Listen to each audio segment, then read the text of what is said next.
Un objet de mail efficace, c'est un objet qui informe. Il contient à la fois le thème du mail, mais aussi un message. Le lecteur doit comprendre tout de suite de quel sujet il est question et en quoi il est concerné par ce sujet. C'est en quelque sorte le résumé du mail.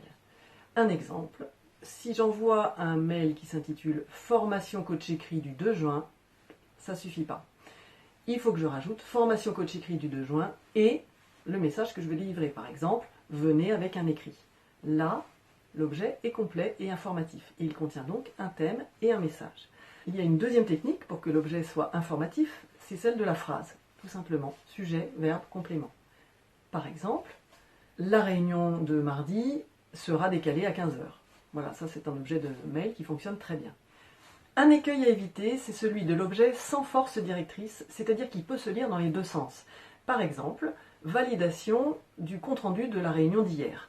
Qu'est-ce que vous comprenez si vous recevez ça? Est-ce que vous devez valider ce compte-rendu ou est-ce qu'on vous annonce qu'il est validé? Il faut absolument que ça se comprenne dès l'objet. Donc, compte-rendu à valider ou compte-rendu validé. En résumé, l'objet doit parler. L'objet ne doit pas forcément être concis. Tant mieux s'il est concis, mais il doit surtout être précis. De façon à ce que, rien qu'à sa lecture, la personne qui le reçoit sache ce qu'elle a à faire.